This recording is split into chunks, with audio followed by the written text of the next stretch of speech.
The afternoon heat pressed down on Sunset Boulevard like a physical weight, turning the asphalt into shimmering waves of distortion. July 1982. Los Angeles was in the grip of a summer that seemed determined to melt the city into the Pacific Ocean. The air tasted of exhaust fumes, hot pavement, and the particular brand of desperation that comes from too many dreams colliding in too small a space. This was the Sunset Strip, where the Whiskey A Go-Go had launched 1,000 careers, where every sidewalk crack seemed to hold the residue of someone's shattered ambitions.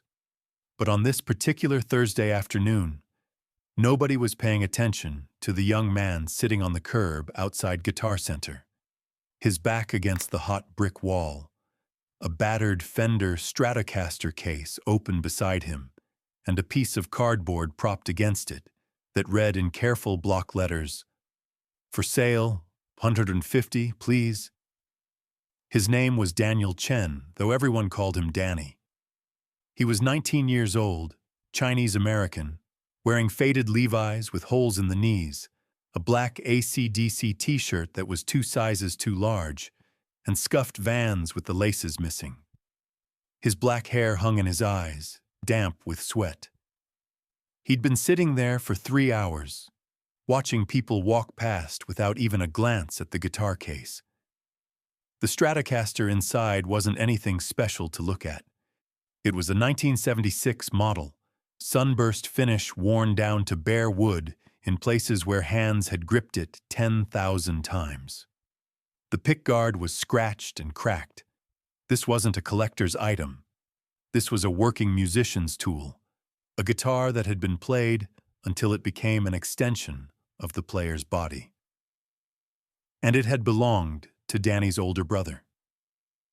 Marcus Chen had been 23 years old when the drunk driver crossed the center line on the Pacific Coast Highway. Marcus had been driving home from a gig at a club in Malibu, his Stratocaster in the passenger seat where it always rode, secured with the seatbelt like it was a person. The impact had been instantaneous. Marcus died before the ambulance arrived, but somehow, impossibly, the Stratocaster had survived. Not a crack, not a break, not even a string out of tune. That was 8 months ago. Marcus had been the golden child of the Chen family. Handsome, talented, charismatic, everything that first-generation immigrant parents dreamed their children could be. He'd been accepted to UCLA with a full scholarship, planning to study engineering. But Marcus had also been a guitarist, self-taught, obsessive, spending every free hour with that Stratocaster, learning Hendrix solos note by note, practicing until his fingers bled. During his freshman year at UCLA, he'd started playing clubs around Los Angeles. By his junior year, Marcus had made a decision that shattered his parents. He'd dropped out of UCLA to pursue music full-time. The fight that followed had been catastrophic. His parents stopped speaking to Marcus, refused to acknowledge his choice. He'd moved out, lived in a studio apartment barely bigger than a closet, and played every gig he could find. Danny, 5 years younger, had worshipped his older brother. While their parents raged about Marcus throwing his life away, Danny secretly attended his brother's shows. Marcus had started teaching Danny to play when Danny was 12. Late-night sessions in Marcus's apartment, the Stratocaster passing between them, Marcus's patient voice explaining chord progressions, the architecture of music. Marcus had taught Danny that the guitar wasn't just an instrument. It was a voice, a way of speaking truths that words couldn't capture. If you're finding this story compelling, please consider subscribing to our channel. We bring you untold stories from rock history that deserve to be heard. Hit that subscribe button and the notification bell so you never miss a story like this one. When Marcus died, the wound in the Chen family became infected with guilt. His parents realized, too late, that they'd wasted Marcus's last years fighting him instead of loving him. The grief was compounded by regret so profound, it poisoned everything. Then the real disaster hit. Thomas Chen's restaurant closed permanently. 22 years of work gone overnight. At 56 years old, Thomas was unemployed with no prospects, no savings, and a family on the edge of financial collapse. The eviction notice came in June. 3 months behind on rent. Pay the $2,400 in back rent by August 1st, or the Chen family would be homeless. Danny had been working part-time at a grocery store, making minimum wage. They'd sold almost everything of value, but they were still $600 short. That's when Danny had made the decision. He'd gone to the storage unit where Marcus's belongings had been packed away. He'd opened Marcus's guitar case and seen the Stratocaster, still perfectly in tune, waiting like it expected Marcus to return and play it. Danny had held the guitar for a long time, feeling the weight of it, running his fingers over the worn finish where Marcus's hands had created smooth valleys in the wood. Then he'd closed the case, carried it to his car, and driven to Sunset Boulevard. But 3 hours had passed, and nobody had stopped. The tears wanted to come, but Danny wouldn't let them. Not here, not in public. Marcus had always told him that Chen brothers didn't show weakness. But right now, sitting on this burning sidewalk with his brother's guitar and vanishing hope, Danny felt like he was drowning. It was 3:17 p.m. when Eddie Van Halen turned onto Sunset Boulevard. Eddie was alone, which was becoming increasingly rare. Van Halen was in the middle of recording what would become their album 1984, and the pressure was immense. David Lee Roth's ego was expanding faster than the universe. Alex Van Halen was frustrated with the endless perfectionism, and Eddie was chasing sounds that existed only in his head, sounds he couldn't quite capture no matter how many hours he spent in the studio. He'd told the band he needed guitar strings. Instead, he'd taken his Lamborghini and just driven. No destination, no plan, just the need to escape. Eddie wore a simple red and white striped shirt, faded jeans, and beat-up Adidas sneakers. His hair was a mess, his eyes hidden behind cheap sunglasses. To anyone paying attention, he looked like just another LA musician. Then he saw the kid with the guitar case and the cardboard sign. Eddie almost kept walking. He had his own problems, but something made him stop. Maybe it was the particular slump of the kid's shoulders, the defeated posture that Eddie recognized from his own past. Maybe it was the Stratocaster case, because Eddie had started on a Strat before building his Frankenstein guitar. Eddie walked over. Danny looked up and saw a guy in a striped shirt and sunglasses. He didn't recognize him. "Hey," Eddie said, his voice still carrying traces of his Dutch accent. "That's a Strat?" "Yes, sir," Danny said quickly. "1976, sunburst finish. There's some wear, but it plays perfectly. My brother took really good care of it." Eddie crouched down. "Mind if I check it out?" "Please," Danny said. Eddie opened the case carefully. This Stratocaster was well used, clearly loved. The wear patterns told a story. This guitar had been played seriously, obsessively, by someone who knew what they were doing. Eddie picked up the Strat, feeling its weight. He strummed a few chords, then played a quick blues progression, his fingers moving through patterns so deeply embedded in his muscle memory, they required no thought. The guitar responded beautifully. A few people walking by slowed down, drawn by the sound. But nobody recognized the man in the striped shirt yet. When Eddie finished, he looked up at Danny. "Your brother taught you to play?" Danny's voice caught. "Yes, sir. He was really good. He played all over LA. He was teaching me everything he knew. Was? Eddie asked gently. Danny took a breath. Car accident, 8 months ago, drunk driver on PCH. My brother died instantly, but somehow the guitar survived. Not even a scratch. Eddie was quiet for a long moment. So why are you selling his guitar? This is clearly a special instrument. Danny's eyes filled with tears. My family needs the money. My dad lost his job. My mom's sick. We're about to get evicted. We need $600 more by August 1st or we're on the street. The guitar is the only thing we have left that's worth anything. I don't want to sell it, but I have to.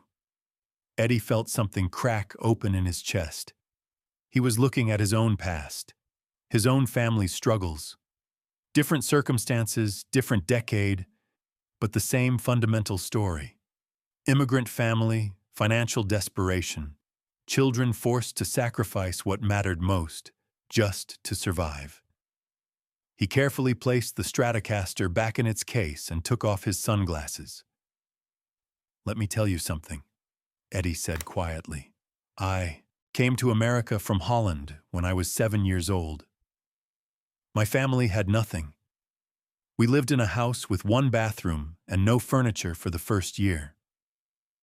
My father was a professional musician in Europe, but in America he washed dishes and worked as a janitor. My mother cleaned houses.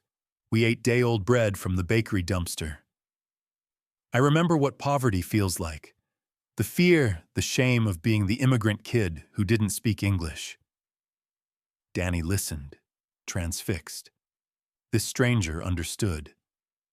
My brother Alex and I, we started playing music because we were lonely. We didn't fit in at school. We got bullied for being foreign. The guitar became my language when English wasn't enough. So I get what this guitar means to you. But let me ask you something, Eddie continued. If you sell this guitar, what happens? You get your money, you pay the rent. That buys you maybe 2 months. Then what? Except now you don't have your brother's guitar. You don't have that connection to him. I don't have a choice, Danny said. Eddie reached into his back pocket and pulled out his wallet. He pulled out bills, counting quickly. $600, $700, $800. Danny's eyes went wide. No, sir. I can't take that. The guitar is only worth maybe $200. Eddie pressed the money into Danny's hand. This isn't for the guitar. You're keeping the guitar. Listen to me very carefully, Eddie said with intensity. That guitar isn't just wood and wire. That's your brother. That's every lesson he taught you. Every hour you spent together. Every piece of his soul he put into those strings. If you sell it, you're losing the last living piece of him. Do you understand? Danny couldn't hold back anymore. He started crying, deep shaking sobs from 8 months of compressed grief. Eddie stood there awkwardly, one hand on Danny's shoulder. Go ahead, Eddie said softly. Let it out. That's when someone in the small crowd recognized him. A girl gasped audibly. Oh my God, that's Eddie Van Halen! Everything changed in an instant.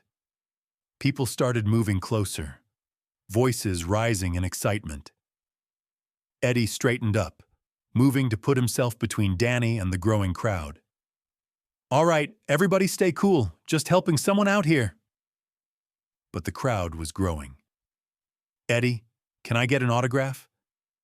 Eddie, when's the new album coming out? Eddie turned back to Danny one last time. He squeezed the kid's shoulder hard.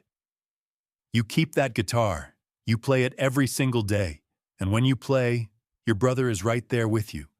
Music doesn't die. People die, but the music lives forever.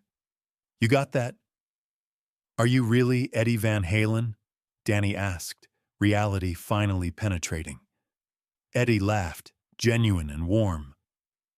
Last time I checked, but what matters is you're going to be okay. You and your family. You're going to survive this. And one day, you're going to be a great guitarist. Your brother knew it. I can see it. People were pressing closer.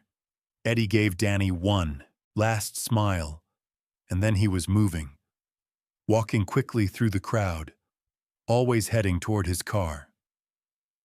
Danny stood there on Sunset Boulevard, $800 clutched in his hand, his brother's Stratocaster still in its case, and his entire world transformed. That evening, when Danny put the $800 on the table, both parents froze. When Danny told them everything, his mother started crying. His father, for the first time since Marcus's funeral, pulled his younger son into an embrace.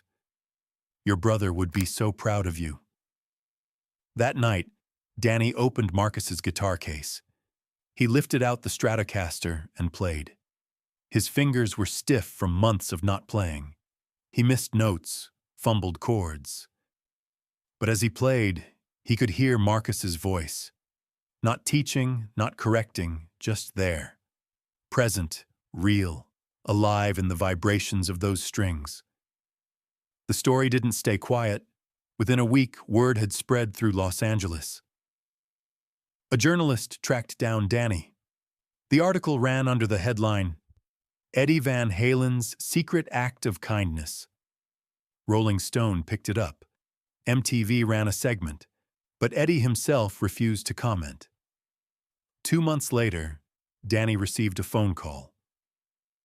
An educational fund has been established in your name.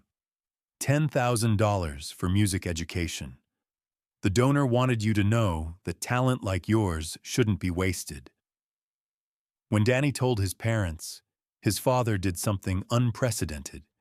He brought home Marcus's amplifier, effects pedals, notebooks filled with original songs. Your brother made a choice I didn't understand. I won't make that mistake twice. If music is your path, walk it with my blessing. By 1988, Daniel Chen had studied at Musicians Institute. He'd formed his own band called Stratocaster Ghost. One night at the Whiskey A Go-Go, Danny looked up and saw someone at the back, a man in a striped shirt. After the set, Danny found him at the bar. Eddie Van Halen looked older, tireder. You've gotten really good, Eddie said simply. I never got to properly thank you, Danny said. You saved my family. You changed everything. Eddie shook his head. I just did what any musician should do for another musician. We take care of each other. Besides, I had a feeling about you that day. You had the look of someone who needed to play. When they parted, Eddie said one last thing. Keep that Stratocaster forever. Promise me. One day, you'll pass it on to someone who needs it. That's how the music stays alive. That's how your brother stays alive. I promise, Danny said. In 2020, when Eddie Van Halen died, Danny was 57. He'd spent 4 decades teaching guitar, doing session work. He'd never become famous, but he'd made a living doing what he loved. And he'd never sold the Stratocaster. When Danny heard about Eddie's death, he sat alone, holding Marcus's guitar, playing for 3 hours straight. 2 months later, Danny was teaching a 17-year-old kid named Miguel. The kid had talent, but no money. His father had been deported. After the lesson, Danny made a decision. He took out Marcus's Stratocaster. I want you to have this, Danny said. Miguel's eyes went wide. Mr. Chen, I can't. That's your brother's guitar. Everyone knows that story. You can, Danny said. That's how this works. Someone gave me a gift when I needed it most. Now I'm passing it forward. This guitar belongs to whoever needs it to speak when words aren't enough. Right now, that's you. Miguel took the Stratocaster with shaking hands. One day, Danny said, you'll pass this guitar to someone else who needs it. That's how your brother stays alive. That's how Eddie stays alive. That's how the music never dies. Today, Marcus Chen's Stratocaster is still out there somewhere, still being played. And every person who's held that guitar knows its history. They know about Marcus, who died too young. They know about Danny, who almost sold it and didn't. They know about Eddie Van Halen, who understood that some things are worth more than money. The music doesn't die. It transforms. It travels. It finds whoever needs it most. And when it does, it sounds like hope.